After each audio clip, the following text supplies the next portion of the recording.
Rules and norms. Now things are starting to move. Remember with these word clouds, folks, the bigger the word, the more people who are replying with that kind of response. So lots of people excited for team science and cultural intelligence, teamwork, Mhm. engagement. Okay, cool. I think this is good. Rachel, I've got one more slide and then I'm going to hand it over to our speakers. Does that sound okay? I think this is going to work. That sounds great. Let's see here. Okay, perfect. So yeah, I want to welcome everybody to our third of three trainings. This is Voices in Concert. Our focus today is going to be on cultural intelligence, the art of team science, and community skills. You heard me mention this a second ago, but just a reminder, this is part of our pre-Innovation Summit training series. But I know we also have folks here who are interested and part of our working group. So welcome to you all, as well as to folks that are here for the training for the Higher Sense workshop coming up in a few weeks. You're going to hear from three folks today, colleagues and good friends of mine. So John Parker is our lead on science of team science here at ESIIL. He's going to kick things off for us here in just a second. Next, you're going to hear then from Susan Sullivan, who is our lead on diversity, equity, inclusion, and accessibility here at ESIIL. And then finally, last but not least, you are going to hear from my good friend James Rattling-Leaf, who is our tribal liaison here at ESIIL. And so I think with that, I have taken up enough of you all's time. I'm going to stop sharing my screen and I'm going to hand it over to Dr. John Parker, who is joining us this morning from Oslo, Norway. It's not morning there. Dr. Parker, take it away. Good morning, everybody. Hi, nice to see everybody. Nice to be here, and I'm excited to talk with all of you about team science. Let me pull my slides up here.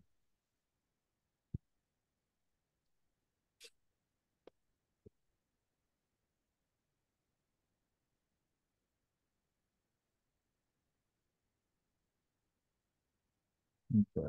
Does that look okay? Yes? That looks Okay, Looks good. perfect. All right, so this is 10+1 rules for managing research groups. I am John Parker. I'm at the University of Oslo, and I have just been affiliated with CU Boulder, so I'm also now a local boy too, which is great. A bit about me. I do the sociology of science, sociology of creativity. I've been thinking about collaboration in ecology and the environmental sciences for a long time, about 20, 25 years now, since I was a grad student and a PhD student. I've done that at the long-term ecological research sites, mostly the Phoenix and Baltimore urban ecosystem study sites, the National Center for Ecological Analysis and Synthesis, the Australian Center for Synthesis, the Evolutionary Synthesis Center, and the USGS Powell Synthesis Center there in Colorado. I've also done a lot of work with the Resilience Alliance. Some of the people that came up with the ideas that you'll be talking about in the Innovation Summit.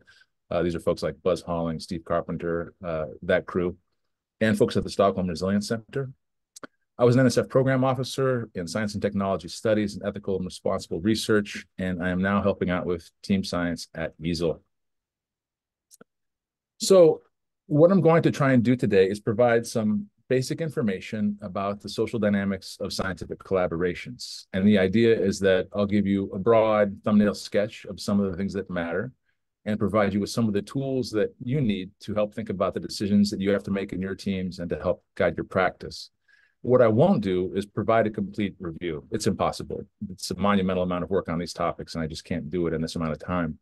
I also won't provide any simple recipes for success because they don't exist. You have to adjust to the circumstances that you're within and use these rules to do so. And I'm not going to suggest that any one field has it all figured out. Like in every other field, if anyone tells you that, they're lying to themselves or they're trying to lie to you. We need all different types of information in order to understand what's happening on scientific teams. So one thing to think about is that the idea that we can have science in society and use science for the common good is an old idea. You can think about this in Plato's work, Callipolis, his city on the hill that would be guided by philosopher queens and kings, ruled rationally.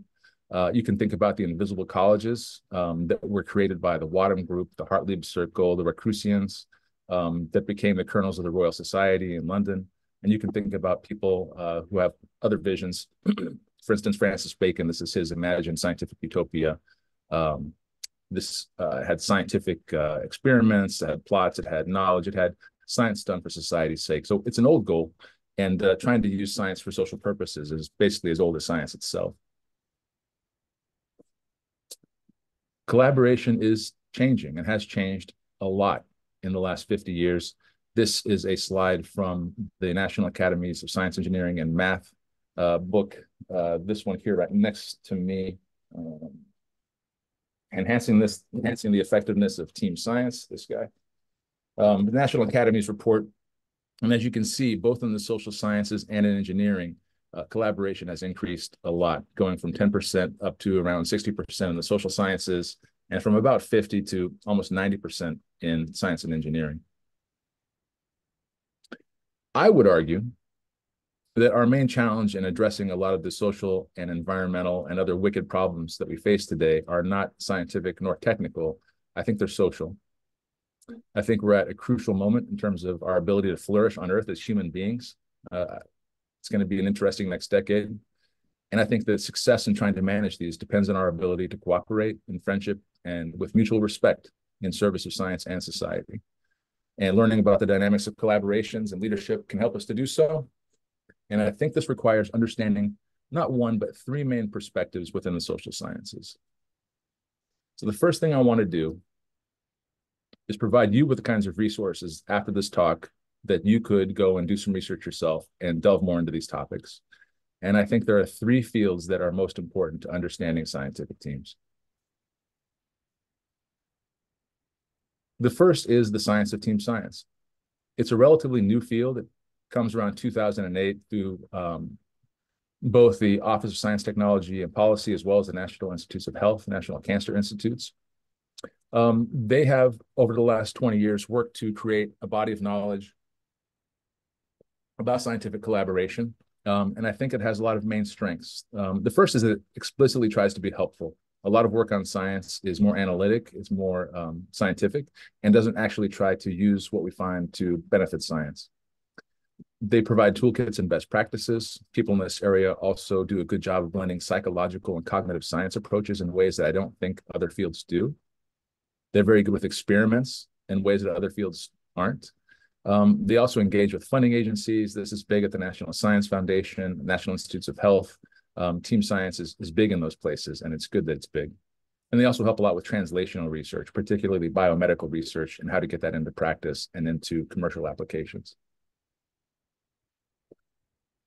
Some key resources. Some of these I have with me: Strategies for Team Science, this big fat guy right here, big book, thick book. Enhancing the Effectiveness of Team Science, The Science of Science by Da-Shun Wang, and this is the Collaboration and Team Science Field Guide. I've also put here the International Network for the Science of Team Science. They have a conference, I believe, every year. Every other year it's virtual. And the Team Science Toolbox, both of which are designed to help teams evaluate themselves and monitor their performance. Science and technology studies is the field that I was trained in, as well as the sociology of science. Comes around in the 1960s. It mixes sociology, anthropology, political science, philosophy, history. I think it takes a broader approach to understanding science beyond teams, looking at institutions, looking at policy, looking at movements, looking at organizations. Focuses more on history, disciplinary cultures, justice, ethics, inequality, intersectionality. If you're interested about those issues in science, this is the place to go. This is the field to think about, as well as role strain and the issues that have to do with multiple identities and affiliations that scientists often have. Some of the most important resources: lots of books. I would suggest Jennifer Tessie's book on the Mars rover teams, as well as Wes Schrumm's book on the structures of scientific collaborations. I won't read them all. I will say that if you look in the bottom right-hand corner, there's a number of books that are specific to ecology and the environmental sciences that are quite good. Donald Worster's work, Robert Kohler's work, Labscapes and Landscapes, fascinating history of collaboration in ecology and the environmental sciences, and also Sharon Kingsland, really excellent work on collaboration and ecology.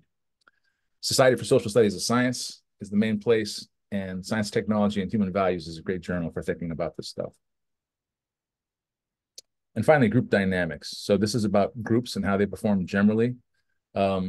lots of things in science happen at the group level, an emergent level. And I think that this is an important perspective for thinking about that. Also for thinking about things like groupthink and the Abilene paradox, things that can lead to defective decision-making in groups, collective creativity, emotion, and roles and relationships. A few books that I would read were I to be organizing teams in this area would be Keith Sawyer's work on group creativity, Mike Farrell's work on collaborative circles in the arts and sciences, Ugo Corti's work on big wave surfing and taking risk collectively together, I think, is important. And also lots of work on teams. J. Richard Hackman's work is quite good on these topics. And I think from the team science perspective at ESIIL, we have to blend all of these fields in order to understand how to navigate the future of science and the social environmental challenges that we're facing right now. Rule 2, beginnings matter. How collaboration starts shapes it throughout its life course. And I mean this in terms of the beginning of the group, how it forms together, the team assembly. I mean this in terms of how you socialize new members into an existing group, also very important. And then finally, group composition. Who is it that comes together originally around the table and forms the group itself? Some important aspects of group formation are establishing very clear expectations about things like authorship, data sharing, intellectual property, who's going to do what are the collective expectations individually and socially, and what are the mechanisms for conflict resolution, particularly important, I think, in scientific groups where disagreement can arise. Rule 3, size matters. We can get into the sociology of numbers. It's an interesting game. If you want to think about the difference between two very important numbers, 2 and 3. So dyads are the smallest possible social groups, potentially the most intimate, where emotions are the strongest. They're also the most fragile. Both members have to agree to keep the group going. If either one leaves, the group dissolves. So both people have the same amount of power. It's often also the most creative type of group because people can better integrate ideas in their creative visions. They can share a common vision, like sharing common hardware or software in their brains. But the move to 3 people changes that. It's less intimate, but more stable group. If one member decides to leave, the group continues to exist. The position of a third person also makes new kinds of social relations possible. There's the possibility of conflict. 2 can take the side against 1. A third can act as a mediator between the other 2. A third can also cause conflict for their own benefit. And all this only becomes possible after a third person. So that difference between 2 and 3 is huge. The second number here, 6 to 1, I think is interesting. That's where you mostly see violence, mob violence. Typically, it takes 3 to 6 people against 1 to generate the emotional courage to be violent towards an individual. 7 to 10 is where conversations start to break up into multiple conversations. It's difficult to have one conversation. Around 20, you switch from small to large group dynamics. Around 30, you go from informal to prepared talks. And about 75, they find that cults tend to implode because they don't have enough contact with leaders. Individuals can't maintain enough individual contact with the leaders to maintain the cult. We see the same thing in science, that size matters a lot. So as size increases, interactions become more formal, more impersonal. There's increased social loafing. That means that per person, productivity goes down because people feel less responsibility for the group. There's less time with leaders, big coordination and communication challenges. This is the number for figuring out the possible number of relationships in a group. I was looking at this earlier. I think with a 10-person group, you have something like 45 possible relationships. If you crank it up to 20, it's 100. If you crank it up to 50, it becomes thousands. That raises very quickly. Big groups were called less learned information. They generate fewer ideas, bureaucracy, hierarchy, boredom. Last but not least, they're expensive. It takes a lot of money to run big groups. Sometimes it's necessary, though. Interesting paper by Wu et al. Came out recently. They wanted to understand how size of teams relates to what they produce. They looked at 65 million articles, patents, software products, examined the effects of size on originality. If you look on the bottom right corner, the basic idea is that the blue is a product, an intellectual product. And in the right-hand side, what we say is that that product has synthesized everything that came before it into a new original vision. And people in the future cite that product because it is new and original. And they don't cite the things in the past because this captures those in a new and different way. Whereas here, this product cites these things in the past, and people in the future cite not only the new product, but those things in the past, because this actually isn't all that original. And they apply this logic to this data set. And what they find is that small teams tend to disrupt and big teams tend to build incrementally. So if you look at team size, what you'll see is that disruption percentile is higher for small teams, and citations are higher initially for large teams, but over time, small teams can make a bigger splash and catch up because their ideas tend to be more innovative. Larger teams build on more recent developments and receive immediate attention. Small teams build on older work. They dig deeper. They're significantly more original, can take more time to receive attention, but can make a big splash. I included this chart on the right from a paper I did with Chris Lordy and Stefano Alazina, where we surveyed the most highly cited, the 1% most highly cited environmental scientists and ecologists in the world, and looked at their lab size. And it was interesting to me to see that they range from 40 down to 2 people, and that you can produce highly cited environmental science with a range of different team sizes. In fact, we do need both small risk-taking teams producing disruptive ideas and larger groups that can flesh out and further develop their original insights. There's some further reading on the right-hand side if you're interested. What to do? Only build teams as large as necessary. I think that's an important rule. If they have to be bigger, sub-teams with interlocks, people that can bridge across those structural holes between groups. Amazon is famous for its 2 pizza rule. Don't hold meetings that only hold meetings of the size where 2 pizzas can feed them. I think that's a good principle in science as well. You're going to need to increase your organizational leadership capacity, and you're probably going to need to cross-train people, not just on knowledge, but on what other people in the project are doing. What are their roles? What are their levels of expertise? How does the whole thing fit together? Rule 4, distance matters. This is the Allen curve, made famous by Thomas J. Allen a long time ago. There's been lots of research since he did this. You can see that being 20 feet away from someone within a laboratory versus the probability of communicating at least once a week is the same as being 100 feet. That's a steep curve. If you're not right next to someone, the effect of distance on collaboration is very, very strong. Distance complicates communication and coordination. It also lowers the chance of serendipitous discovery. That I'm talking to Ty Tuff around the water cooler. He has an idea. I have an idea. Boom, it sparks an associative thought, and we're off on a new paper or a new collaboration. Also matters for developing relationships that improve productivity and creativity. Trust. I trust Ty, so I know I can say something without being judged. A new idea, something crazy, something that might go against the grain. Escalating reciprocity, because I like Ty and he likes me. We start to share things. We start to ratchet up levels of productivity. I give him something. He gives me something back that's better. And we pass this ball back and forth. Commitment to the group. Solidarity in a cause. Flow moments. The same thing happens in jazz. It happens in basketball. It happens in science. There are flow moments in science that can happen with well-established relationships where people know and trust each other.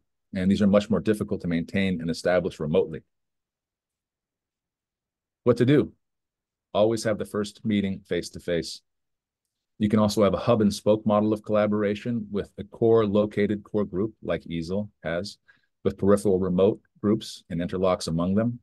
You can trade off intensive for extensive interaction. A lot of the synthesis centers do that. Rather than having a lab person that you meet with once a week, you meet with people very intensely for 2 weeks, and you can kind of leverage that trade-off. You can intersperse face-to-face with remote meetings, and you can design activities to develop shared knowledge and language. Jonathan Cummings has done some really nice research on this. He was also affiliated with the National Evolutionary Synthesis Center as their team science person. And Gary and Judith Olson have done some really nice stuff. Jennifer and I and Stephanie Hampton did a little paper on best practices for virtual participation in meetings too. Rule 5, diversity matters. And it's complicated. In fact, the findings are complicated and mixed. The hope and the promise is that diversity in groups can promote cognitive complexity, improve decision-making, enhance idea generation, idea selection, and help refine ideas. However, it also has the potential to increase conflict. Sometimes it's difficult to work with people that are different than us, intellectually, socially. It can erode trust and it can block creativity. Evidence on this comes from a huge number of social contexts, sometimes lab studies, sometimes on-the-ground studies, wide variety of theories, wide variety of methods. The concept is a bit fuzzy because diversity can mean lots of different things, and the research is mixed in terms of its effect on group performance. It's also a value-laden term. Diversity is assumed to be necessarily good and moral. And I think in some cases that's true. I think in terms of there's an ethical imperative to diversity, and we need to test that also with scientific data to see how diversity affects groups. I think we're on solid ground in several different cases by the evidence. One is that gender diversity is consistently associated with increased group creativity and productivity. A number of big studies have showed that now. Second, there appears to be a curvilinear relationship between group diversity and performance and creativity, so that at lower levels, it doesn't help that much. At middling levels, it can increase it, and at high levels, it can actually harm. When members value and understand the benefits of diversity, that is, if you have a group of people and you tell them that diversity is important and you tell them about the benefits of it, they've shown in experimental studies that it's more likely to benefit performance. So simply by telling people that diversity matters, it can increase and enhance group performance. And lastly, avoid creating groups that have clear fault lines or clearly defined subgroups that might easily come into conflict with each other. This comes from the psychological lit on creativity, diversity, and small groups. So, interesting paper a couple of years ago, Yang et al. Gender diverse teams produce more novel and higher impact scientific ideas. 6.6 million articles since 2000. They found that mixed gender teams are increasing, but they're still underrepresented relative to what we would expect from a null model. They produce more novel and more impact articles than same gender teams of equal size. If you look on the right-hand side, there's a couple of charts there looking at the probability of an upper-tailed paper in terms of impact, probability of a novel paper, and you see that for the same size, mixed gender teams outperform in both dimensions. And the greater the gender balance, the greater team performance. It's generalizable across subfields, and these novelties and impacts persist when you add robust controls to the model. Anita Woolley, 2011, and then more recently in 2021, I just caught up on this paper, found that groups have a level of intelligence above and beyond individual members, above and beyond the average intelligence of their members. Groups can be more intelligent, and groups that contain a higher proportion of women were smarter. Why? She argues that it's because the women in these groups did a better job at reading other members' emotions and ensuring everyone had a chance to speak. Groups where everyone contributes to the conversation are smarter. That's the purpose of synthesis. That's the purpose of adding diversity to teams. Those where few people dominate are less intelligent. The take home here is that everyone in the collaboration should be socially sensitive and ensure that everyone has a chance to contribute. Everybody. Academic age also matters. In the synthesis centers, we found that there is a distinct generational division of labor, with senior scientists providing different aspects of the collaboration, socialization, networking, institutional memory, orientation in a field, where junior scientists know the fresh techniques, they have the new data sets, they provide labor, energy, they ask challenging questions. It embodies in some sense the essential tension that Kuhn talks about between innovation and conservation and science. And it helps ground practice while admitting creative insights. A really important thing in all of this talk of diversity in science is that unleashing the power of diversity requires balanced participation. Having a bunch of people in the room that are different from each other means nothing if people are not contributing to the conversation. The work on team creativity and minority dissent by Karsten Dedru over in Amsterdam, the work on groupthink, collaborative circles, collective intelligence, all across the board says diversity cannot work unless everyone has a chance to participate. That's the purpose of diversity. Participation matters. Rule 6, distribute leadership. Wu et al., cool paper recently, Proceedings of the National Academies of Sciences, flat teams drive scientific innovation. In this study, they find that, they want to examine leadership and see how it matters for science. They look at 90,000 self-reports of team members on research activities, and from that, they develop what they call an L ratio. It's the ratio of members who play leadership roles in a collaboration versus supporting roles. They validate it, and then they extrapolate it to 16.4 million papers, a huge, huge data set. What do they find? They find that flat teams Relative to flat teams, more hierarchical teams, that is low L ratios, are less novel and are more likely to incrementally develop existing ideas. Increased productivity for leaders, but lower productivity for supporting scientists.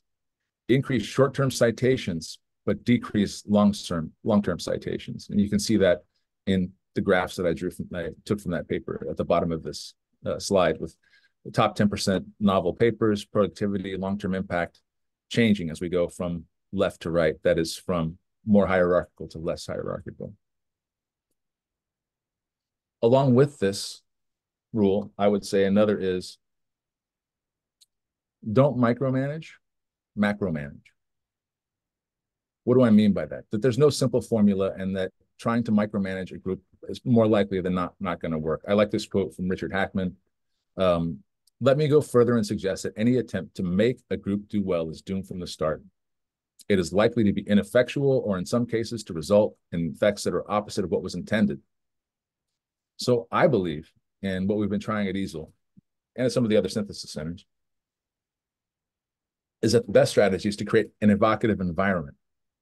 This is what Harriet Zuckerman, the idea that she came up with in her study of Nobel laureates. And what she found was that in their labs, they'd created what she called evocative environments, places where average researchers came and became excellent, where excellent researchers came and became world-class scientists, places that can inspire people to become better researchers and better group members. Astronomers talk about a Goldilocks zone, a habitable zone in which humans or life might live on other planets. There is a Goldilocks zone of team performance.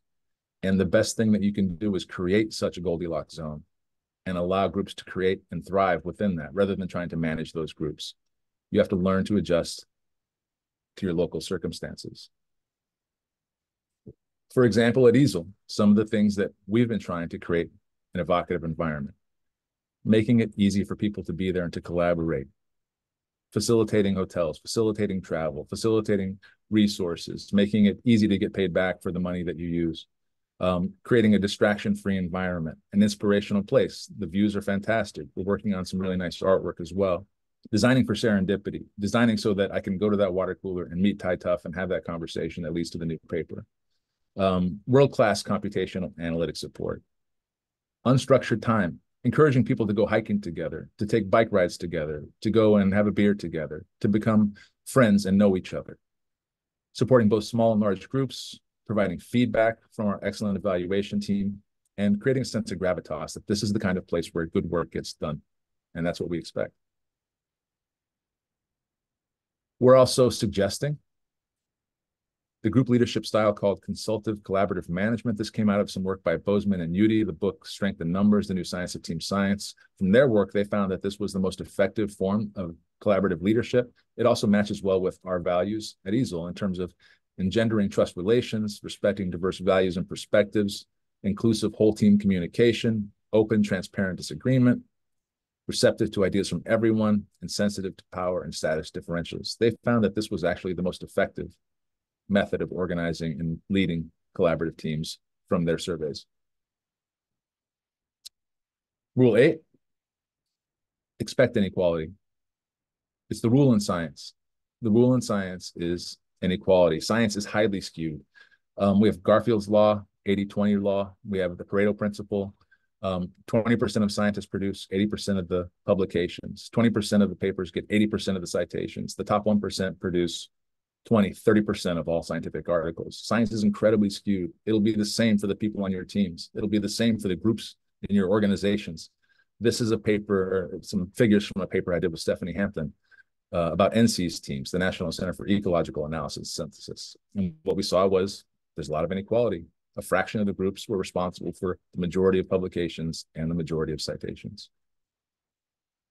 Rule 9, recognize group pathologies. Groupthink is a big one. Comes from people agreeing too much, too high solidarity. We're in it together. We're right. We're in a team. We're on a mission. And in that case, people's voices can be silenced. There can be mind guards that quell dissent. You can go down a path that leads to bad decisions. Famous examples, the Cuban Missile Crisis and the Challenger launch decision, both came from groupthink. The Abilene paradox, where a group goes down a path where nobody wants to go just because they all think the other people do. An important group pathology to know. Premature consensus, our excellent friends at Divergent Science call this sometimes avoiding the groan zone. You'll get to a place in a collaboration where you're stuck, where things are uncomfortable. You'll try to get to some kind of consensus because you want to get out of a quagmire, when maybe you should sit with that discomfort and learn from it and work to achieve closure in a better and a more systematic way. Oftentimes we find premature consensus. You're in a collaboration, you're talking, you think you realize, you think you know what you're talking about, and then all of a sudden you realize you're talking about different kinds of things. And finally, making sure that a collaboration matters for everyone, that everyone has some kind of outcome of interest for them and for their work. Rule 10, relax, have some fun. It's really important. Group bonding matters a lot. Mascots and rituals matter a lot. Some of the Synthesis Center teams I've witnessed have mascots. They have T-shirts. They only collaborate if the center provides them with certain kinds of M&Ms. They have vicious margaritas that they like to drink after they work together on long working days. The kinds of fun that involves whole people, the kinds of fun that increases commitment and trust and encourages friendship and reciprocity, that sparks associative thinking. Up there, you'll see Niels Bohr. His group liked to go skiing when they were developing quantum physics. In the middle, you'll see the phage group that developed molecular biology at rock climbing, trips to the Anza Desert, mountain climbing, things like that. The Silverwood Circle. On the right is Buzz Halling and Carl Folke, two of the most highly cited ecologists of the 20th century. They're wearing shirts from the secret scientific society of the Resilience Alliance, the Ralph York Society. Ralph York is an expert on the effects of psychedelic drugs on Arctic birds. He lives in Antarctica and is a professor there. He has a wife named Esmeralda and 3 lovely children who never grow beyond the age of 9. So there's an entire mythology that went along with this group that created resilience and many of the ideas that you'll discuss during the Innovation Summit. Friendship matters. It can be pushed too far, and that's what happens when you get to groupthink, but bonding, whole person interactions matter. There's a nice paper by Martin Scheffer that I'm citing here on the forgotten half of scientific thinking. Definitely recommend that about association, friendship, hiking, and being outside. Rule +1, be ethical, folks. Be ethical. You could do worse than taking a look at fostering integrity, the consensus report by the National Academies of Sciences. It covers FFP, falsification, plagiarism, the big 3, but also many other research practices ranging from sexual harassment to other questionable research practices. I think that all scientists, frankly, should take a look at this report, especially those who are leading scientific teams and scientific groups. Thanks.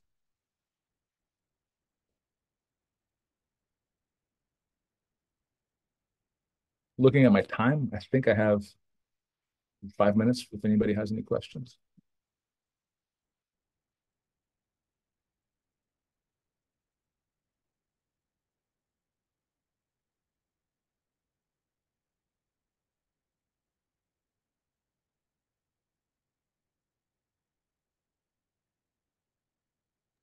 Yes, please. If you've got your hand up. Vanilla, is that it? Yeah.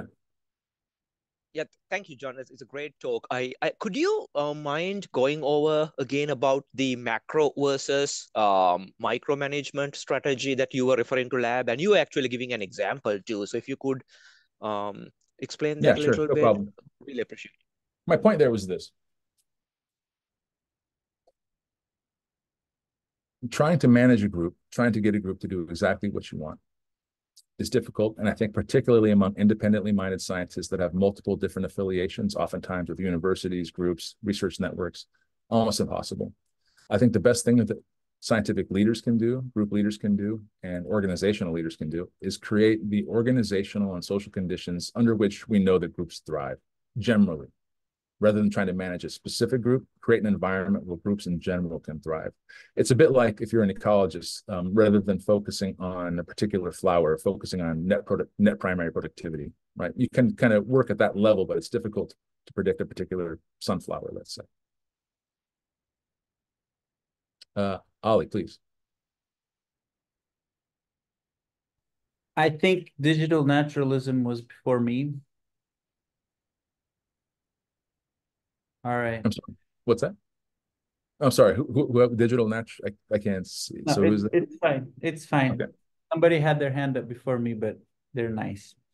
So my question is how to deal with international groups where there's a language barrier regarding, the group doesn't work unless everybody talks. So I'm in Brazil. I have a lot of collaborations all over the world. And my observation is that people that don't have an American accent in international groups are shy.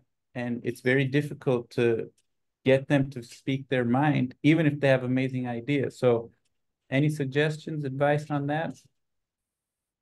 Yeah, I mean, of course, in that situation, face to face with coffee, talking to each other, becoming familiar is going to be a lot better, so that people are more comfortable, they're more relaxed, they can talk to each other.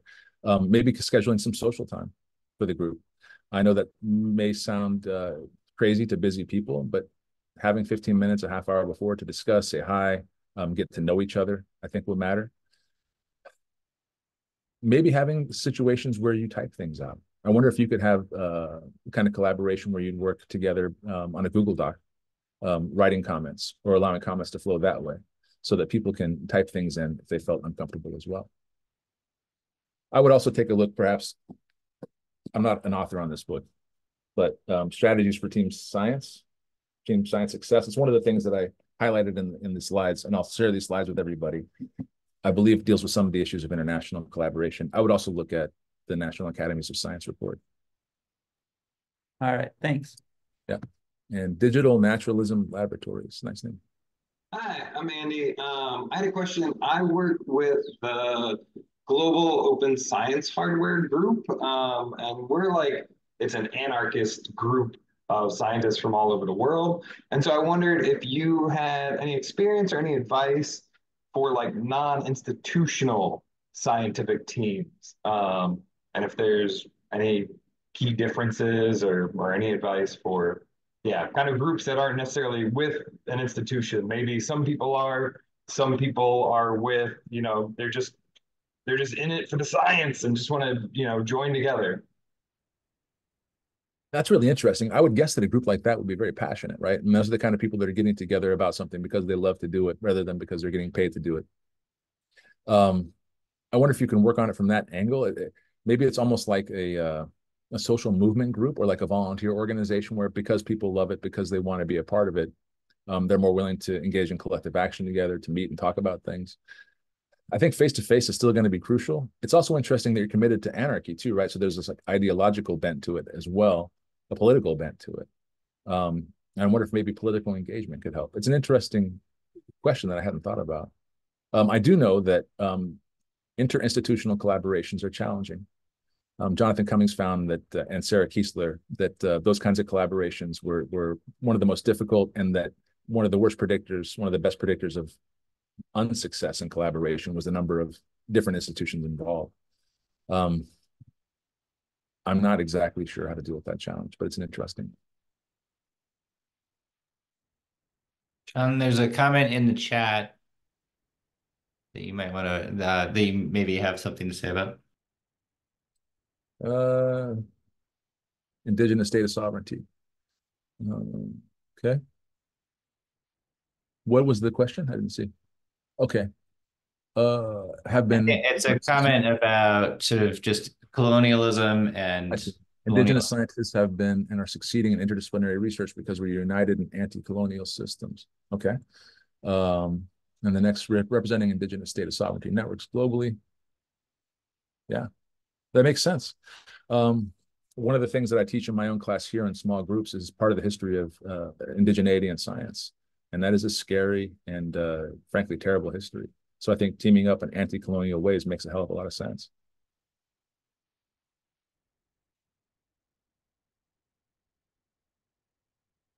Anybody else? If that's the case, I will say that it's really nice to see all of you. And I look forward to seeing you next week. I'll be there flying in on Sunday night. So on Monday, I'll be happy to talk with all of you. Our next speaker is Dr. Susan Sullivan. She is the Diversity, Equity, and Inclusion Lead for ESIIL. She's the former Diversity, Equity, and Inclusion Leader for CERES, which is the institute that hosts ESIIL. And she's also trained in atmospheric chemistry, a former environmental educator and evaluator, and she is currently looking at diversity, equity, and inclusion organizational practices in the geosciences. She's also a very nice person. And Susan, please.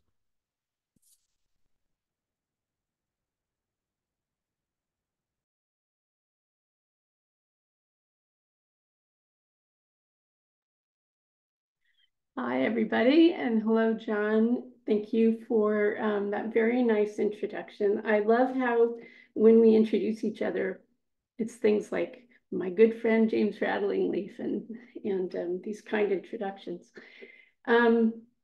So I want to focus, and one of the things I do is look at equipping people with very, very pragmatic entry points into some of the things we've been talking about. You know, what are the skills? How can you approach having a collaborative and diverse and inclusive and equitable and ethical and complex and big, big wicked problems? You know, how do we approach all of these things that John has been talking about and that we will be talking about in a way that is doable? And so I tend to look, especially interpersonally, I look at organizations and how organizations should behave in terms of the supports that they provide. And I also look at very pragmatically, how do we behave interpersonally? What should we be able to do interpersonally in order to succeed? And these are just tools for you to use if you want them. You may be an expert at all of these things already. And if you are, that's fantastic. And you may not have had a lot of practice at some of these things. So that's where we're going to look. So first, we're going to do a little Jamboard. I'm hoping that you're in a place where you can click on a link, and I will try to be smart enough here with my controls to be able to share that screen. I'd like to know, when you are in a, how would you like people to behave in the kind of community that we've been talking about, in the kind of team that we've been talking about? Now I'm going to see if I can move over to that screen. It's a little hard because the controls are right where I want to be. Let's see. How do I make that go away?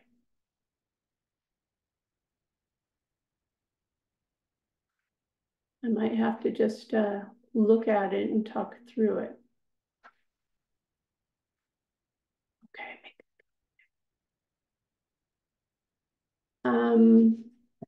So I'm going to try to get over to that Jamboard and take a look. And Rachel, I'm presuming that you put the link in. Thank you. Yes. Okay. So I'm wondering if you can see the Jamboard right now. Can you see the Jamboard? Somebody please. Yeah. Oh, great. So the way you work with a Jamboard is you pick up a sticky note over here on the side. And I think my my internet's pretty slow, so you want to see others do. So I'm hoping that you can write down on the Jamboard some specific behaviors that you would like to have people do in an equitable, inclusive, diverse team. And we'll see what people say. Okay, so you want people to listen. Great. Glad to see that. Listen actively. Very good. And we'll do some more with that on how to do that. Letting everyone speak. That is a observable behavior that that you can see people doing. Boy, you guys have got so much. It's great. Giving credit to others. That is observable. You can tell if that's happened or if it hasn't. Listen to learn rather than thinking about your, I don't know, rebuttal or whatever it is you're going to say. Being self-aware, being aware of your own personal biases, giving each other personal space. Okay. Asking people to share, again, something that you can observe. Great. Funding, so that's about resources and making sure that resources are equitably shared. Got it.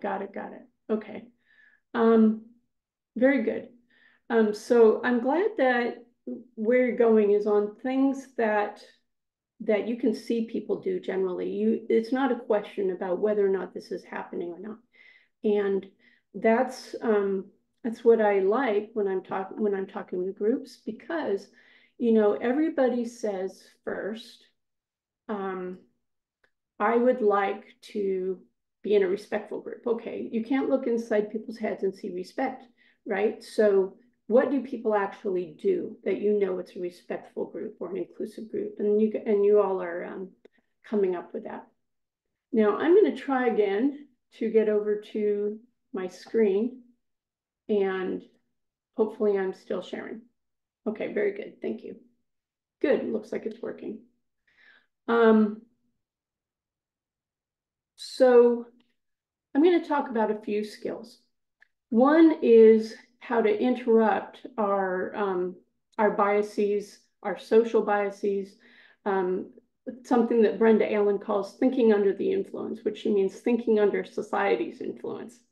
So how do you actually do that? It's one thing to be aware, and it's another thing to know how to work with them, work with whatever things go on in our heads or our feelings that are affecting how you think and how you respond. We're going to talk about how to build understanding, and that is a skill called calling people in. It is distinct from calling people out. Calling people in is a way to build community, to build understanding, and to build a shared approach to whatever it is that is being discussed. We're going to talk about how to respond if you get some feedback that there's conflict, or that something you said or didn't land right, or that somebody wants you to change your style of whatever. So there are some ways to respond that are helpful for yourself and your relationships and your team, and some ways to respond that are not as effective. And then lastly, there's a skill that is affirming others. We've all heard about microaggressions, and we know what a lot of those are.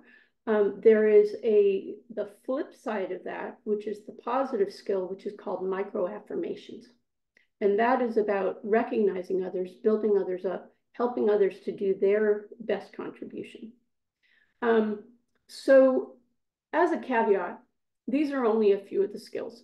I'm sure that if you just looked at all the books that John talked about and all the things that could go into an inclusive team, that's a lifetime of learning. And that's fine, because people are always better or worse at these kinds of skills over time, hopefully better, and in different contexts. So I'm much different in a professional environment. I'm much different at being able to hear, feedback, difficult feedback in my professional context than I am with my family. Here's a, I guess it's not a secret. I'm better at it professionally. So, it's different in different contexts.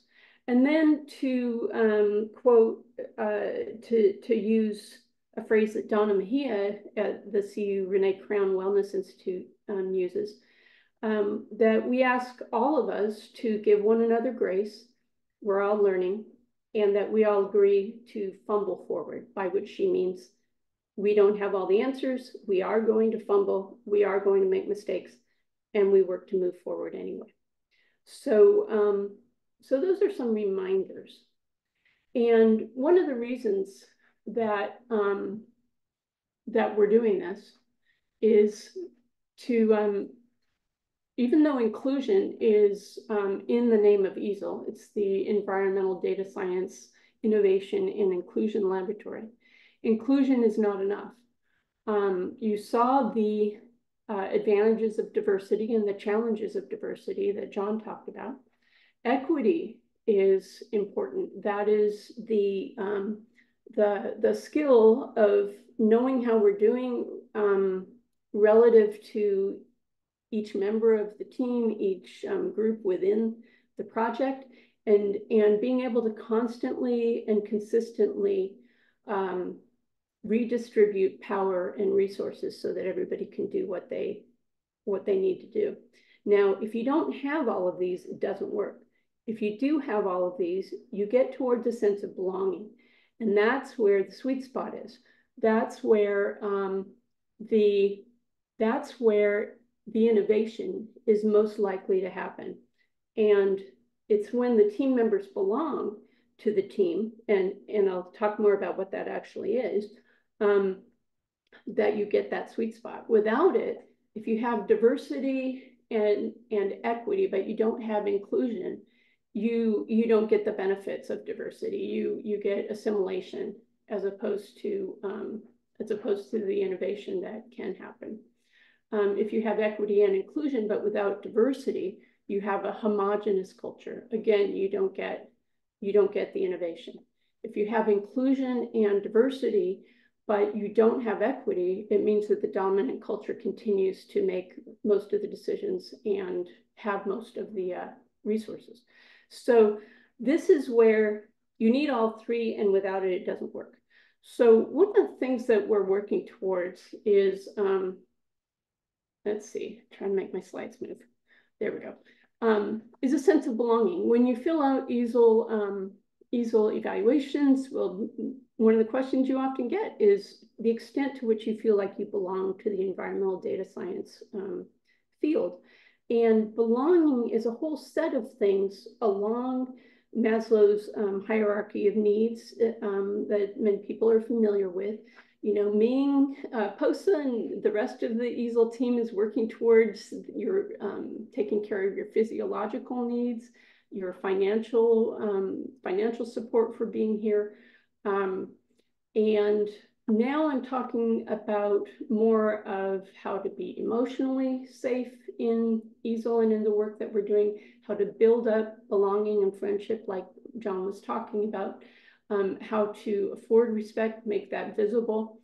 And what you get when you do all that is that you get towards self-actualization and where every member is able to be creative, be innovative, without fear of threats to all of these other things underneath. So that's what we're working towards. Now, ESIL is already quite a diverse community. In addition to the transdisciplinary research disciplines that John was talking about, and the career stage diversity, we also have gender diversity and members of the LGBTQ community. We have a lot of diversity in race and ethnicity, different motivations. Is it for publishing and academic advancement? And or is it for social good and for communities to be more resilient or strong in the face of, say, environmental challenges? Institutional context from the anarchist group that what digital naturalism described through research, one universities, and all kinds of institutions along the spectrum, country of residence, country of origin, what part of the US you may live in, people with neurodiversity or disabilities or chronic illnesses, socioeconomic status, elder care, children care, all kinds of things and more. And so we've been explicit or specific about some kinds of diversity in team science, and we know that we have a lot of diversity in our team and in our community in ESIL. Now, I think that John did a great job of describing some of the tensions, which include the very hierarchical academic culture. Um, um, and I'll call out a couple of other things. Groups may need to be able to build for the first time, or rebuild long-term trust, especially because we've got lots of groups as part of ESIIL who historically, you know, have been marginalized or oppressed in society or in science. And we're trying to do all of this work amid a scientific structure that privileges tight timelines and resources. Everybody's trying to get more done with less. And so those are tensions, but that's why we're talking about some skills. Let's see. Can I move on? Oh, I didn't realize this was oh yeah, I had this animated. Okay, so here's number one, thinking under the influence. That refers to the mental and emotional shortcuts that we all take based on stereotypes, personal or historical experience, even laws and policies, the whole set of society that we generally as people, as organisms, we're good at recognizing what we think are patterns, even if they don't exist.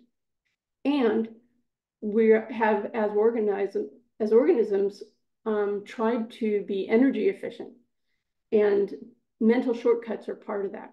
So you can't think about every single thing that you're doing all through the day, where you're going to sit, what you're going to have for lunch, the whole bit. You can't think about all of that all the time. And so mentally we take shortcuts in order to know what we think about things. And so if you're going to interrupt that, it requires some supports. Now, you may have heard that implicit bias training doesn't work. And what doesn't work is trying to tell a bunch of people that you have to interrupt your bias, and then expecting them to do so, whether they want to or not.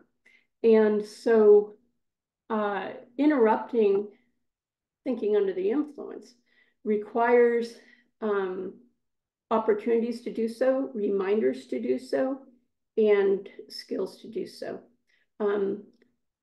It's most doable when people are willing. So no one who is unwilling will ever do it. Nobody wants to. If they don't want to, they won't. But you also need to be well-resourced, so not under threat.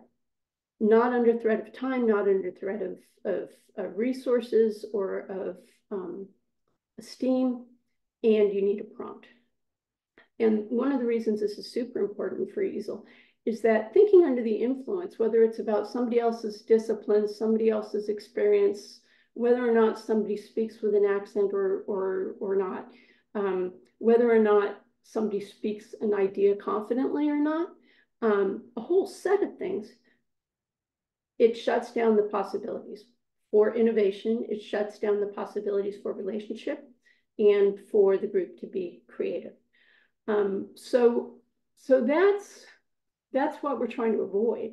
And here are some things. A question popped up in the chat. I thought you could maybe address before you move on real quick. Okay, let's see if I can see it.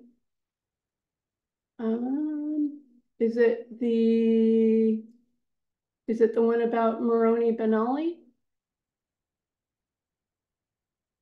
Okay. That's right. That one and the one right above that about co-optation. Okay. Oh, right.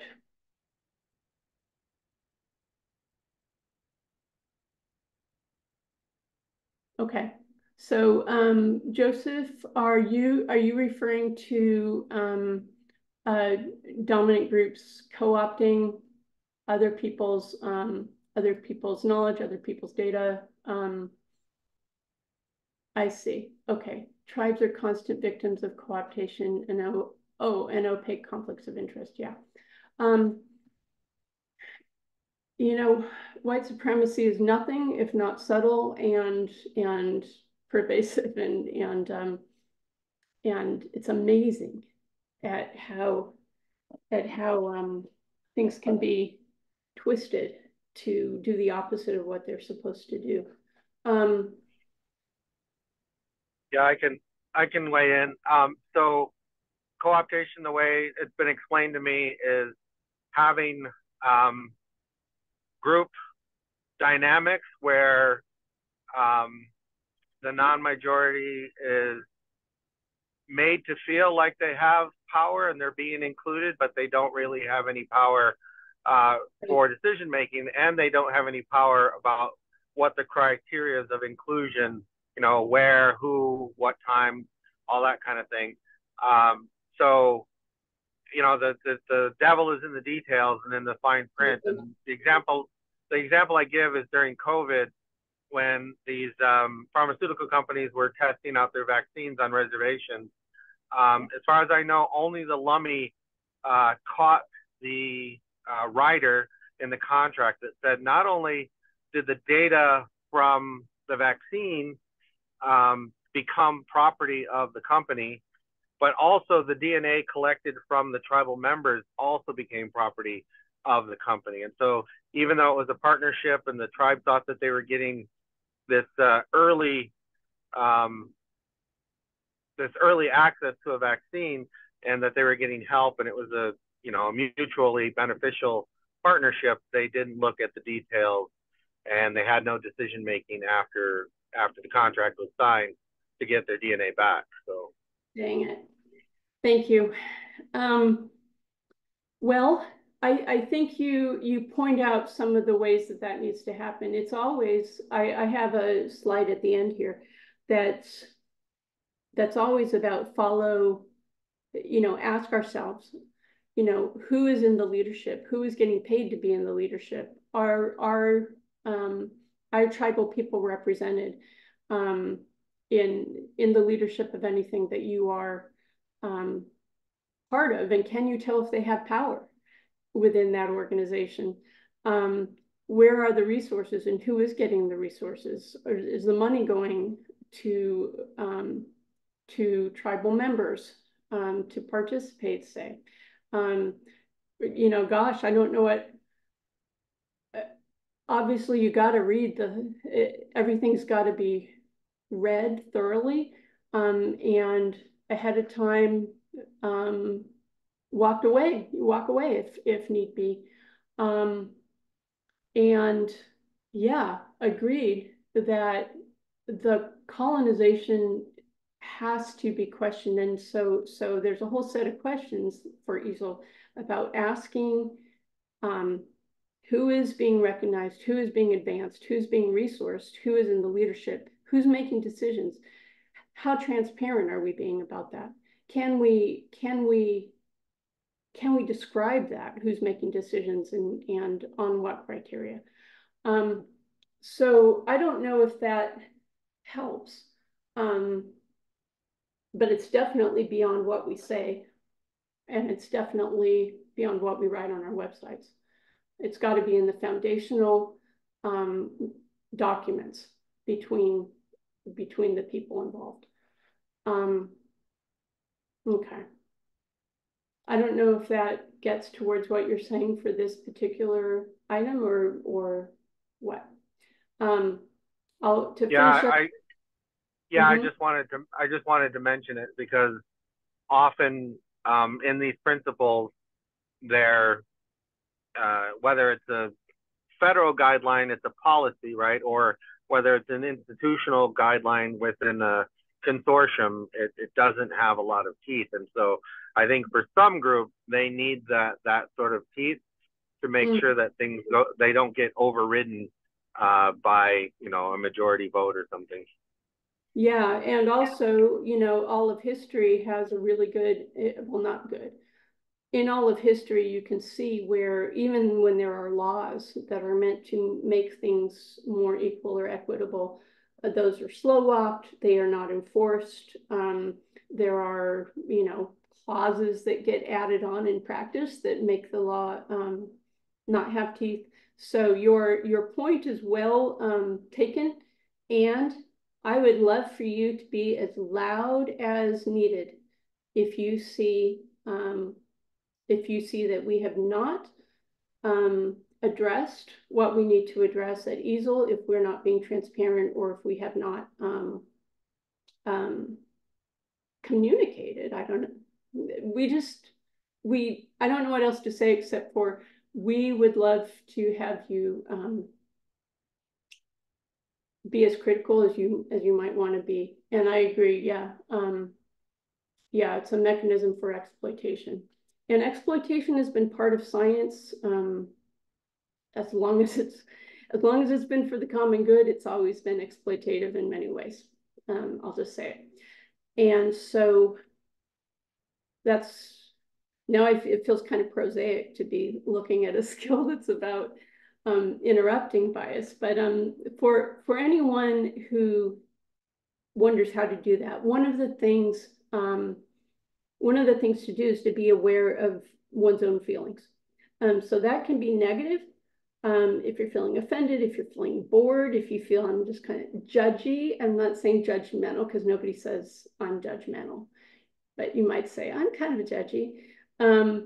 If you're feeling rushed, and also on the positive side, if you feel like there's a bunch of agreement, but you don't know why, that could be as a result of positive or negative bias of any variety. It could be because it's a senior person who is talking, and so you agree, or somebody that you like, and so you agree. But just trying to notice those kind of emotional cues or clues that it's good to ask questions.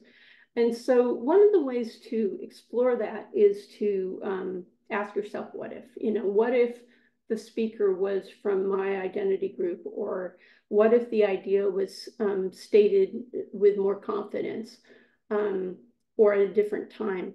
What if I'm missing something? What if I look at the notes and see if there's a basis? Yes. And then checking and seeing if you have the same reaction.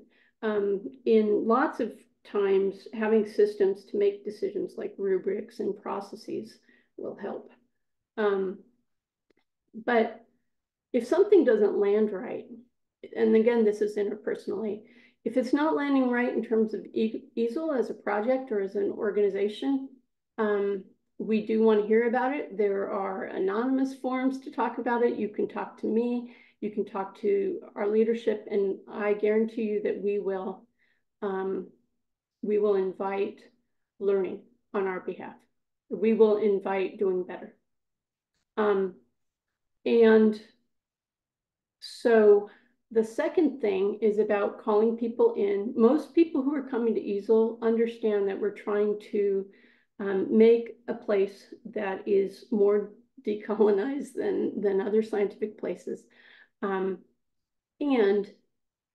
we understand that there's a whole lot of history that makes it hard to say, okay, I'm going to call you in and not call you out. So you can use a calling in skill on your own behalf or on someone else's, recognizing that it may be that someone else doesn't want you to make a big deal about something. So it's often safer to check with someone else before bringing it up in a group. But you can always say something like asking a question. You can decide how or if you want to engage. Asking a question. One of my go-tos is, could you say more about that? You may want to, if you see that somebody's ideas are not being considered, you can say something like, I'd like to go back to what Ty Tuff, your friendly neighborhood data scientist, said, and discuss that idea more. You can ask someone to talk after the session. There's all kinds of ways to open up the possibility space and the relationship. And the object is for everyone to learn, everyone to be taken care of, and for everyone to be safe, whatever that means. So I'm gonna skip some Jamboards right now. Wanting to know how people feel about this or feel equipped to do this. But I think I'll move on for the basis of time. And then lastly, this is largely for people who are typically in a very privileged position in science. So, you know, people who may be senior scientists, people who are part of the majority communities in many times. So people who aren't used to getting feedback that they've done something that didn't land right, or that they would like to get, that something should be done differently. So first of all, at ESIIL, we consider feedback, constructive feedback, critical feedback, to be a gift. And so that is, that's a good thing to thank people for giving you a gift. We do not expect the tone of the feedback to be polite and impassive and scientific, you know. We don't really necessarily need people to be polite to us, especially as leadership, because we know that emotion is part of the message and also part of history. It's appropriate. And so if you are the person who is receiving feedback that something should be different, then it's not helpful to go on and on about your intentions. We know that intention doesn't matter, that impact is what matters. That if something has been harmed, if a person has been harmed or hurt, that's what to focus on. And you can explain what happened without excusing it. If you feel sorry, or then you can say so to a point, because it's not about the person who did the thing. It's about the person who was harmed. So so if you don't feel great about it, you can say so, but then it's good to stop. You can offer to make amends, however that is. Amends might be learning more about it, but not from the person who told you about it necessarily. You know, we're all able to learn more, or offer to make amends in whatever way is available, and then move on, because it is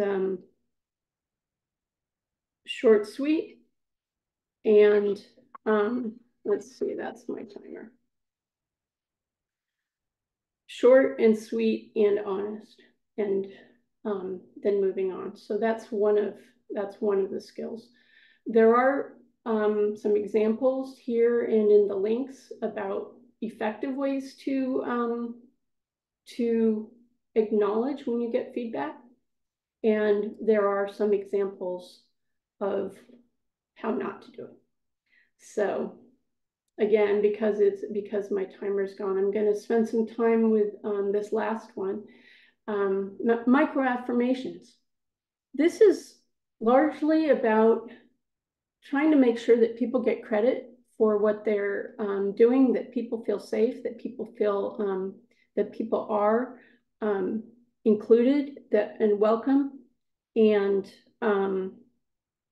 that whole set of things that I showed you, from physical safety on through self-actualization and belonging. This is all about providing messages of excellence to one another, openness to one another's contributions and relationship, and opportunity for lots of things, for relationship, for projects, for proposals, for money, for the whole gamut of benefits that come from being in a team and being in a community. So some of the ways to do that I referred to earlier: amplifying others' contributions and ideas. That can be in a room. It can be when other people aren't there, the person whose idea isn't there. You can it's called sponsorship, to be able to amplify them. Appreciating verbally and non-verbally. If you want to say something nice to somebody, it's best to be specific. So good job is not as useful as, man, that comment that you made, it really drawed together all of the threads. And now I have a much better understanding. Making physical space for each other. When we are in a room, if you are talking to others around you, trying to kind of open up and make a space where people can join you. That's just a small thing that helps. Inviting others on a hike, to lunch, to sit with you, to be on a proposal, to share contact information, get in touch after the meeting, any of that. And then passing on compliments. If somebody says something nice, somebody says something great about your talk or your idea, it's great to pass that on to the person that it's about. It's the opposite. My dad used to say, it takes two people to hurt you, one to say something mean about you and one person to tell you. And so it's the opposite of that. So with that, I want to point out that we already know how to do a lot of these things. If you've been working in team science or in community-based research in communicating about, issues like climate or anything else on how to be an ally to others, that there are parallel skill sets that go into all of these things. You can look at this slide later if you want to. But if you have been active in any of this, then you have a skill set that can be transferred to what we're talking about here. And then lastly, asking that what I mentioned before, who benefits, who is being heard or rewarded, who's being retained, who's being promoted, who is not having those experiences, who's making decisions, especially about who has resources. And then where are our blind spots? What are we failing to recognize? And if you see that, we want to know. We'd like to know how to do better. And lastly, thank you for being here. I don't know, Rachel, if I have time for questions or no. I don't think I do, if I want to passing it on to James now. James, we have 40 minutes. How much time? You mentioned you might not take 40. Do we have 5 minutes for questions? Yes. Okay. Questions 5 minutes for Suzanne. All right. Sounds good. So we have 5 minutes for questions if you want to add them in the chat or just unmute or put a hand up. Right.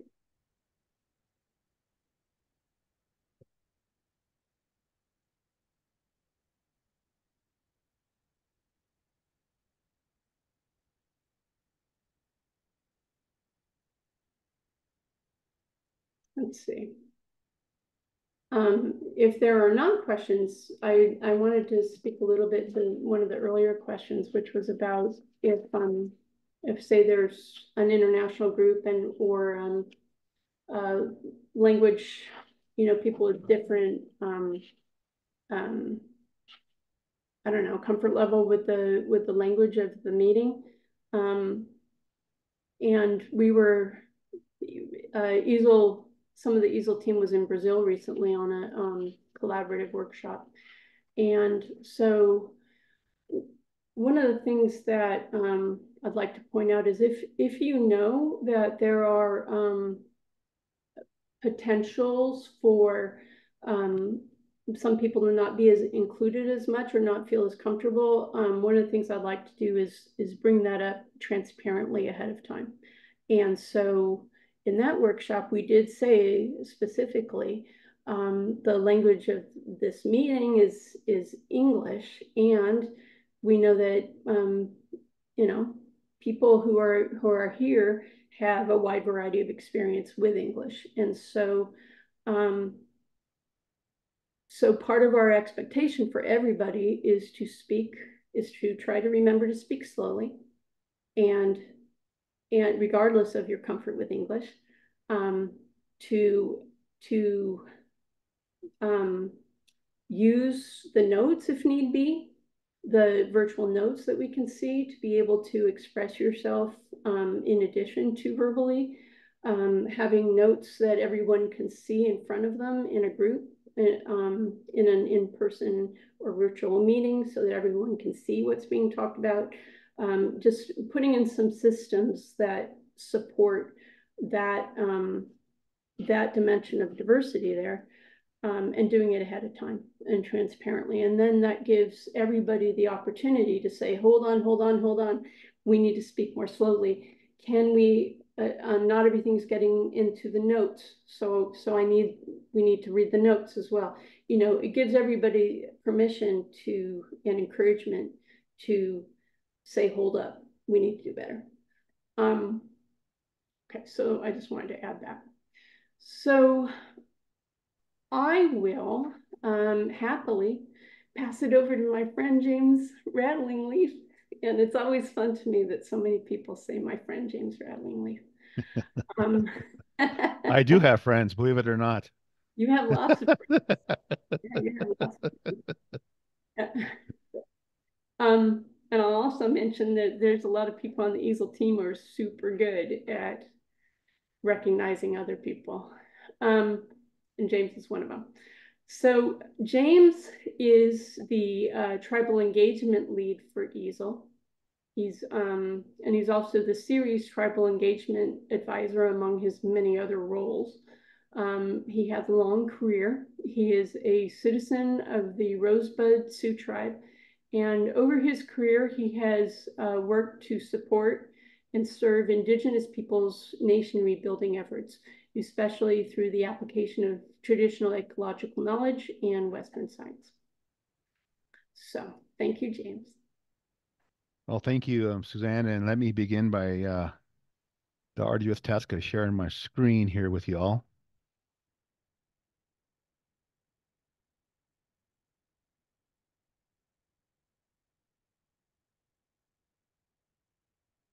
Does that look okay?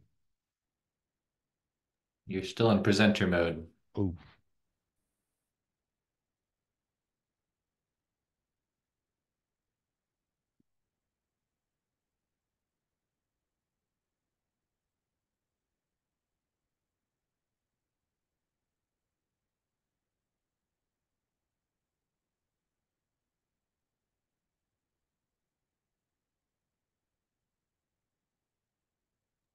That looks great. All right. Well, good afternoon, good morning, all. Thank you, Suzanne, for the introduction again. And I'm batting kind of like cleanup, I guess, for this part of the training effort. And thank you for coming. And so the title of my talk is Developing Culturally Intelligent Teams, Different Values, Same Norms. And so I serve as a certified instructor for a term called cultural intelligence. We're going to go over that today, and then I'm going to share some ideas about what does it mean to have or develop culturally intelligent teams. So we'll start again. So what is cultural intelligence? It's quite simply the ability to relate and work with people from different cultural backgrounds, and applies to national and ethnic differences, but also relates to differences across different regional cultures, professional cultures, generations, functions, and a whole lot more. And it's used all over the world. So we say in our cultural intelligence world that culture matters. Whether you're working across international borders or dealing with differences closer to home, it matters how you build trust, and it matters how you motivate and influence others. It matters whether or not you're successful in the 21st century of life and work. So respect and common sense will get us through a lot of our day-to-day interactions in a multicultural environment. Also, not every problem situation is due to culture. So culture is only one variable that influences the challenges we face. But when the time comes when cultural differences have the most relevance is when stress hits, or we have misunderstanding, or we have least understanding. What begins as simply an interesting difference pretty much erodes into distrust. So mutual distrust, different views on conflicting conflict, language and communication barriers. So we say that CQ is needed. So when we are building these teams, and as we start out, we have these challenges here before you. And so what we hope to do is address these as a tool to help us address these three things that are very important to build ESIL. So I always like to share this graphic, this infographic on cultural iceberg. And so because of these things, we understand that again by this infographic that the majority of the culture, the values, the customs, the norms is below the surface. It's things that we don't see. And so it's important, again, that we begin to think about not only what's visible, but also what can we not see, or what's even as we go further and down into this iceberg, we see that these are the things that we need to consider, things that we need to understand, and how we work with those things. So why CQ? Again, I got involved with CQ because, I was not happy with sort of the cultural competence or cultural awareness training or cultural sensitivity. I was looking for another way to do this work, working among different people and different cultures in different organizations. So it's a way of addressing and assessing effectiveness in culturally diverse situations. Again, it's rooted in rigorous and academic research conducted across more than 100 countries. Um, in culturally diverse situations, we say that CQ can predict your personal adjustment and adaptability, your judgment, decision making. How do you negotiate to be more effective? How do you build trust? How do you share ideas? And how do you innovate? Again, one of my key points here, and what I like, is leadership effectiveness. And finally, in the private sector world, we say cultural intelligence helps with profitability and cost savings. So let's begin with what is cultural intelligence in terms of its four components. So the first one is the CQ drive, or your motivation. So it begins with your interest and confidence in functioning effectively in culturally diverse situations or settings. It often gets overlooked. And what we say by that is, most of the time, most things I've seen, we go to what is cultural values, and customs. Just tell me again what I should do and shouldn't do. But again, this last point here is, without an ample drive, it'll be very likely that you will not be successful. So I like this motivation part, right? It begins with ourselves. Why do we want to work in culturally diverse situations? And how do we prepare ourselves to do that? But it begins with our motivation. The next part is our knowledge. Most people focus on this part, right? As an indigenous person, I get a lot of questions about my culture. What are the values? What are the norms and things like that? Which is great. I mean, those are important too. But again, it starts with your knowledge about how cultures are similar and different. But it's not. But it's impossible to be expert on all cultures, which is another part I like about it. So instead, to what extent do we understand some core cultural differences and their impact on you and others? So that's how we define, again, cultural knowledge. So then our strategy. So not only do we have our motivation, getting work, what that means, but also our knowledge. So then our strategy is the next part of it, right? So how do you make sense of culturally diverse experiences? When these occur, when you make judgments about your own thought processes and those of others, can you plan effectively in light of cultural differences? So then the last part of cultural intelligence model is your action. So you need to do something with your motivation, your strategy, and your knowledge. So it's your capability to adapt your behavior appropriately in different cultures. Having a flexible repertoire or of responses to suit various situations while still remaining true to yourself. So we're not trying to make everybody the same here at ESIIL, but we understand that we welcome your whole selves into this work, into this conversation, and how we do this work together.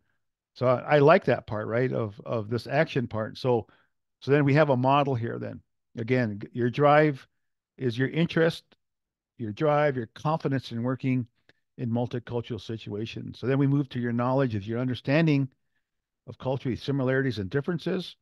Then it moves to your strategy, your awareness and adaptability when planning for multicultural interactions. And then finally, your action. When you're in that situation, your ability to successfully adapt behavior when working interculturally. So this is a model that goes this way, right? So each time you go through this four stages of planning and working, you're going to grow in your confidence. You're going to grow in your knowledge. You're going to grow in your experience. And finally, I believe you're going to grow in your wisdom. So those are things that the cultural intelligence model is, what it means, and how we think about that, how you think about that in building your teams, building your work groups. So now I want to transition into, how do you use these four capabilities to develop inclusive teams? So let's begin with our drive. Leaders with high cultural intelligence drive approach team differences with curiosity rather than avoidance. These leaders are motivated to look beyond team members' behaviors to understand the values that are driving them. This yields to important insights that can set at what set of a team norms. Let me say that again. This yields important insights on what set of team norms are needed to create an alignment. Our knowledge. Leaders with high CQ knowledge have a better understanding of how the diversity of preferences on the team influences team members' priorities and opinions. Number two, it provides an understanding of how differences surrounding values like individualism, uncertainty avoidance, and time orientation affect the speed with which team members are ready to launch. Our strategy. Leaders with high CQ strategy are able to develop creative solutions that move beyond simply managing the diverse team values to creating norms that leverage the differences. CQ strategy helps us to engage in perspective taking as a way to anticipate how each team members will react in a situation. They develop creative solutions such as leaning on individualists to get things done efficiently and working with collectivists to lead the way in gathering input, buy-in, and consensus. So finally, the action. We believe that leaders with high CQ action are able to execute and support the norms they develop to ensure that team thrives amid its task and diversity. The behavioral flexibility that comes from CQ action is important because it enables leaders to communicate, persuade, and reinforce the new norms on the team.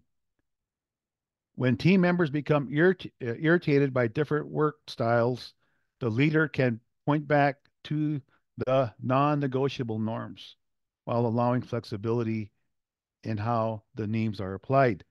So these four capabilities that I believe through the culture intelligence model that can help us understand and help us build the effective teams that we want to do. So in order to move towards CQ, the sharing of our stories has to be part of the journey. Our developing of CQ means that we need to develop cultural relevance in cultural diverse settings. CQ requires creating an environment that allows for connection and understanding to occur. Healthy interaction between two disparate cultures can challenge those from each to bring out the best in both. A journey experience should transform the individual to pursue CQ as a lifelong learner. So that concludes my formal remarks today, and I just sort of wanted also to share a couple other additional thoughts as I was working to get this presentation together today. But I just sort of wanted to say this idea about, again, just focusing on one part of what I just shared is how to create culturally intelligent team norms. I just want to focus on norms here. So culturally intelligent team norms, it begins by leaders detecting the existing cultural values that underlie organizational practices by following maybe a four-step process to create new team norms. So how do we create new team norms? We identify the current and desired norms. Working with your team to compare the current norms with the desired ones. Most teams, even in hierarchical cultures, are empowered when leaders solicit their input for developing an agreed way of working together. So how do we create behavioral indicators that demonstrates how to apply the norms in various situations? So culturally intelligent teams develop norms that are simultaneously inclusive while also supporting high performance. That doesn't mean that everyone gets to do things the way they want. The norms reduce ambiguity, which occurs by explicitly listing a diverse set of behaviors that are acceptable ways of applying the norm. So here are some examples of that. So everyone contributes in a meaningful way as a norm. What are the behavioral indicators? Contributing is non-negotiable. How you contribute is flexible and might include verbalizing ideas in a meeting, offering written input to the group before and after the meeting, or talking individually with team members to suggest ideas. So another norm is gain support by key leadership before launching our project. Collectivists, these are people who care about the collective, right?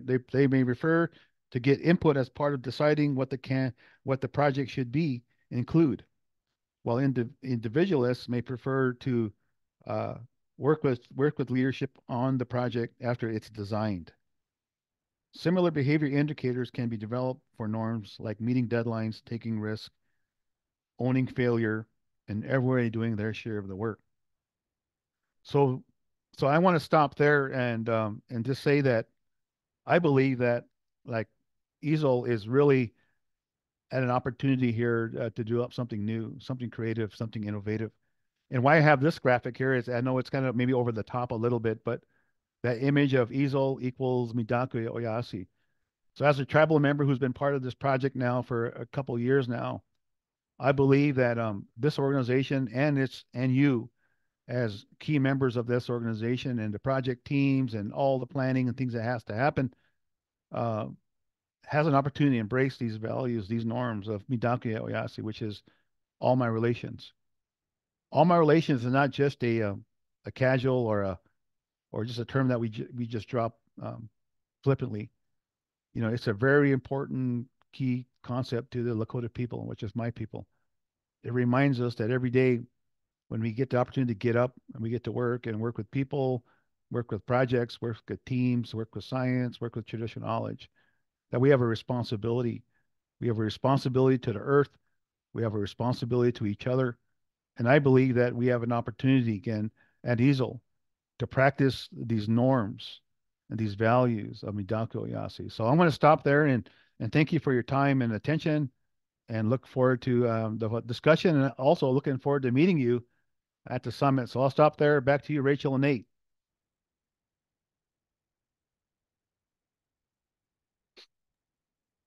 Give it up for our good friend James Rattlingleaf and our good friend Susan Sullivan. And I think John is still on the call.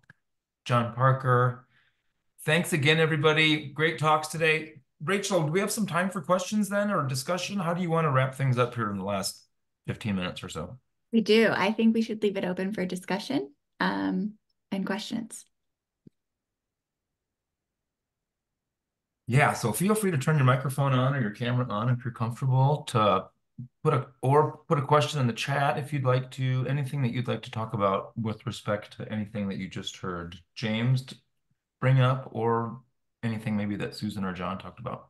Now is the time.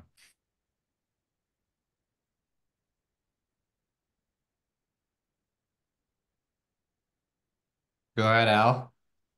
Thank you. Wonderful presentations. Thanks very much to the whole team. And great perspective on the internal facing, team dynamics. Really, really helpful. What I'm wondering is how would you externally face those same processes? Because we're talking about engaging, say, tribal communities in climate resilience work. How would you approach that set of issues using cultural intelligence, team dynamics, and everything else you guys are expert in? Thank you. Well, let me begin by saying hello and greeting my good friend Al Kuslikas there, a long-term leader at AHEC, American Indian Higher Education Consortium. And I hear that he's retired now. That's right. It does not look like he's retired. Al, if I was in your case, I wouldn't be on this call. I'm loving it. But I tease you, you're my good friend. And thank you for the question. You know, I do think that what I like about cultural intelligence, it begins with your motivation. Again, why are you doing this in the first place? And I think us as members who are pursuing working with tribal communities and such, it begins with our own understanding of why we're doing this. And I think that there's so many different things now that we can look at, right? We can look through a lens of justice. We can look at a lens of the right thing to do. Maybe we have to do that. Maybe we have to work with tribal communities because, you know, these funding agencies now are more aware of the importance of Indigenous people. And we know the federal government, as it works with tribal colleges and such, you know, says that there has to be a real effort to work and to engage tribal colleges and even tribal governments. So I think we have a lot of levers working that can work with us. And I think it begins again with your organizational mission, your organizational values, and to better understand again why we want to work with Indigenous people. And I think We have to do that self-assessment, Ellen. You know that. And I think that when you work with the, and the fast forward now, because I'm going to say this. When we work with tribal colleges, I think, or tribal people or indigenous people and our values and our culture, it changes us if we're open to that change. I think there are transformational moments, I think, when you work with indigenous cultures that are different than yourselves, just because of who we are. And I found that, through my 25 years of working at the interface between tribal cultures and non-tribal cultures, I still have stories of those folks still regaling to me about their experiences, but also the work that had to be done. I also think that it is a journey, right? So when you come into that journey of yourself and with the tribal nations and such, you become part of that. And I think clear understanding about your contribution. And remember, it starts with the four R's I call, right? The reciprocity, what you receive and what you return. The relationality, number two, is that you will build relationships if you're open to that. I think it's the relevance, right? Understanding the tribe's relevance in this work, right? What's important to them. You know what's important to you. And finally, I would say is responsibility.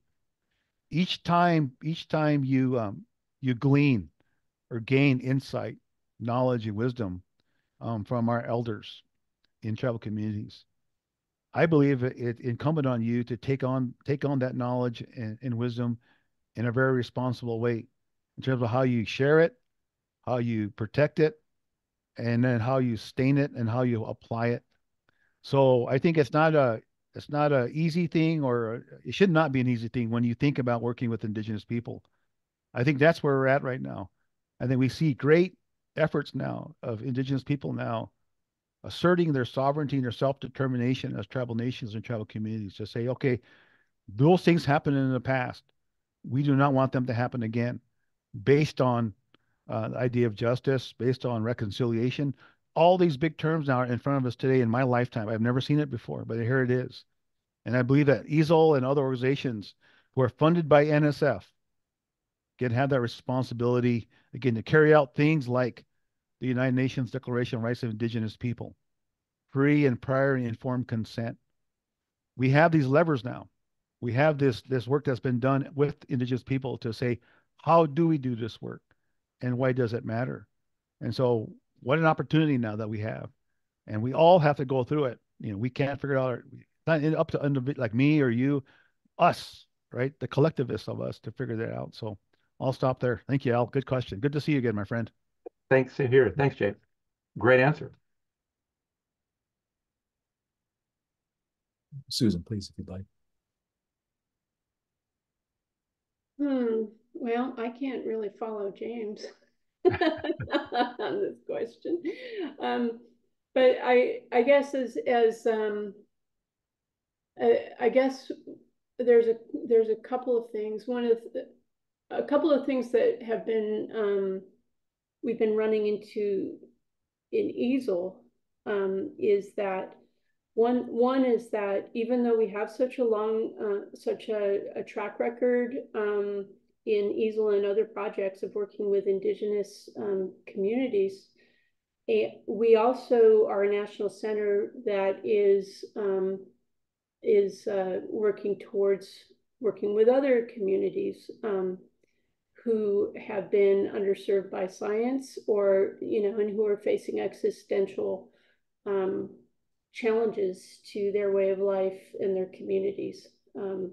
So working in historically Black communities or in currently Black communities with all kinds of different race and ethnicities and diversities. And so even though we have a track record of working in Indigenous communities who are sovereign nations, we need to take the same learning that we have been gathering there and be able to work with other communities in a similar way. So even though your question was about Indigenous and tribal communities, I'm pointing out that we need to take the same mindset and approach to other communities.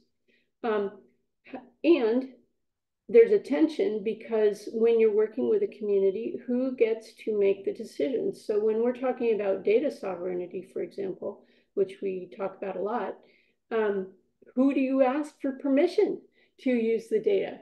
It's not enough for James to say, yeah, you can use the data from, the Rosebud Sutra.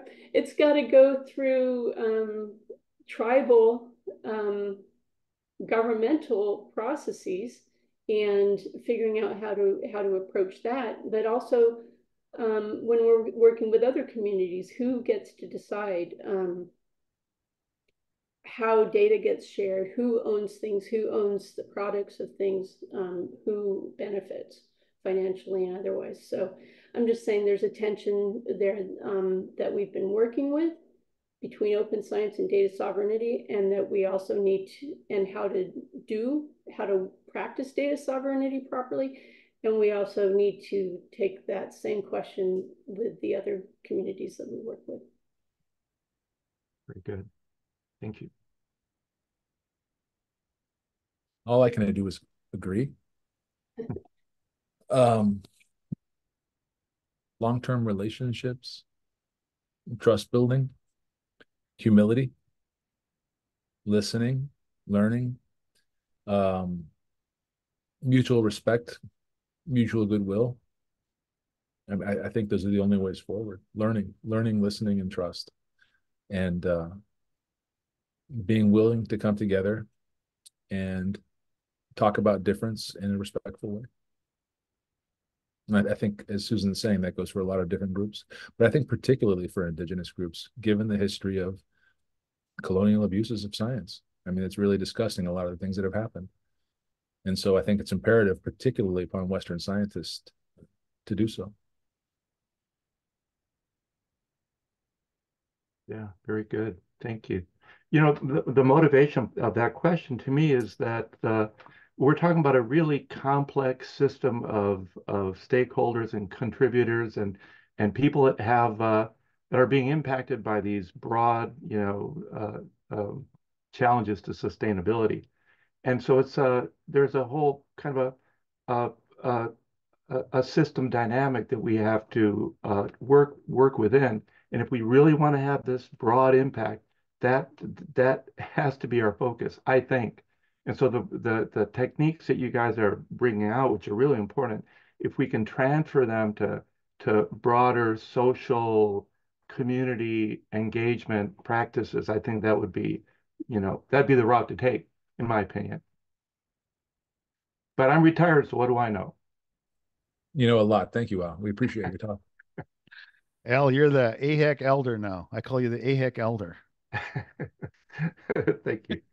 Well, I gotta keep following up here. I think I mentioned, I tend to be more on the positivist side of this work, right? What I mean by that, as an Indigenous person who's been working 25 years, I understand the challenges, the legacies of the past. And as mentioned, my good friend Joseph talks about these colonial systems, and that's true.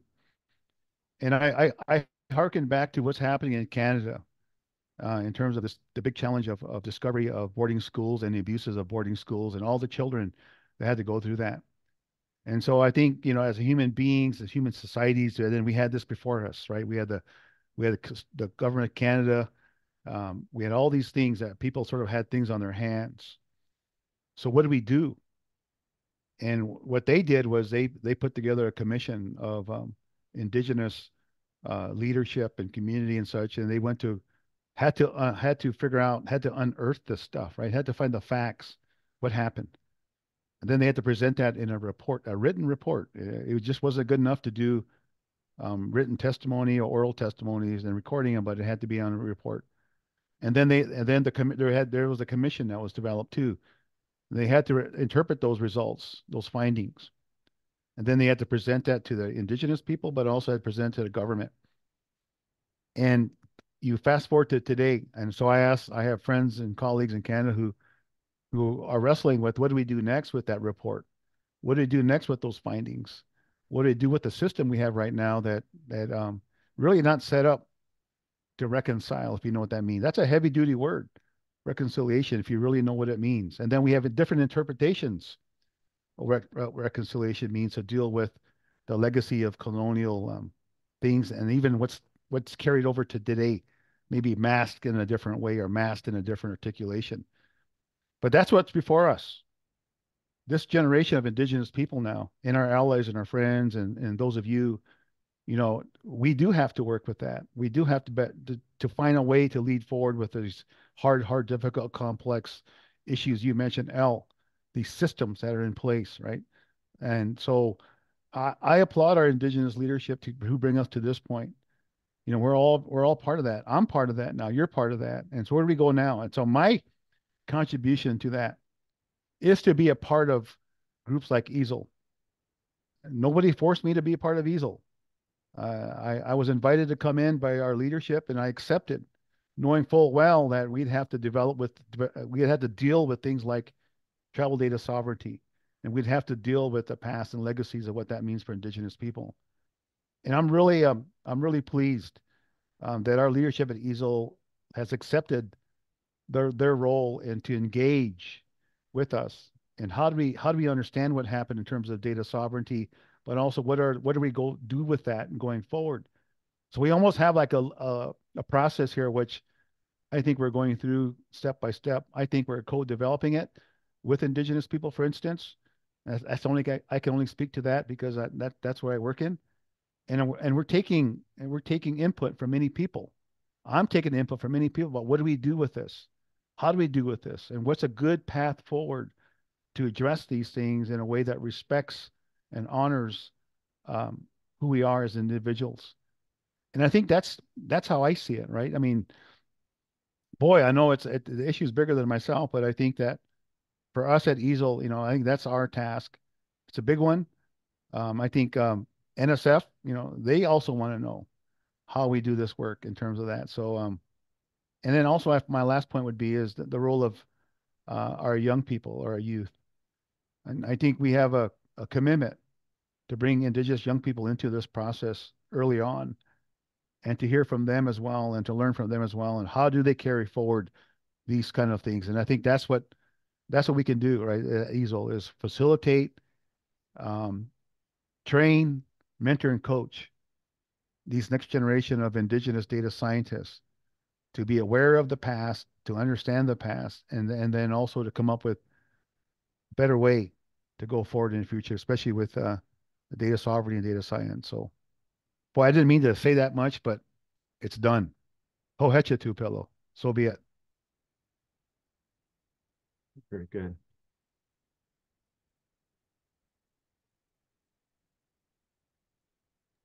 I think we got about 5 minutes left. Does anybody else want to add anything? Or Ty or Rachel, do you have any kind of closing remarks that you want to put out there into the ether?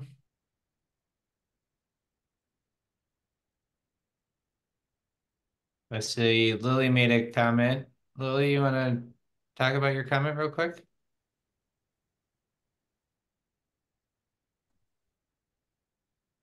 I would just caution people from centering their own experience in team building activities. For example, it might be a cultural norm for particularly certain groups to drink alcohol together, but that's not a cultural norm for everyone. And I see a lot of people assuming that their cultural norms are universal cultural norms. And that comes down to self-awareness and, challenging our own norms. I think that's a good point. Groups should find what works for them and what Yes. norms for them in terms of group building, of course. Yes, It's absolutely. to be individual, it'll be idiosyncratic. And it's an important element of understanding what makes group work. I'll give you an example. So I did study for 15 years, the Resilience Alliance. And some of the ceremonies, some of the rituals that they had were really important for social bonding in the beginning. But as they brought in new people, those rituals became alienating. It became strange for new people when they joined and they see these rituals that for the original members were very important for their friendship, but made them feel like outsiders because they saw this difference between us and them. And so I think it's important in the beginning to establish the kinds of group activities that everyone can agree are important and that they enjoy. And then also really important over time to bring in new members to those things in a respectful way and to be willing to let those things go if they no longer serve the collaboration. That's a good point. Great points, John. Thank you for that. Yeah, thank you.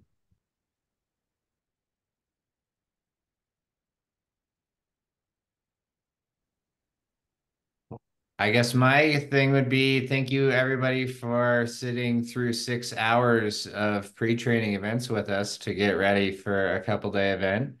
It's next week. I think we're all just so excited for everybody to be in town.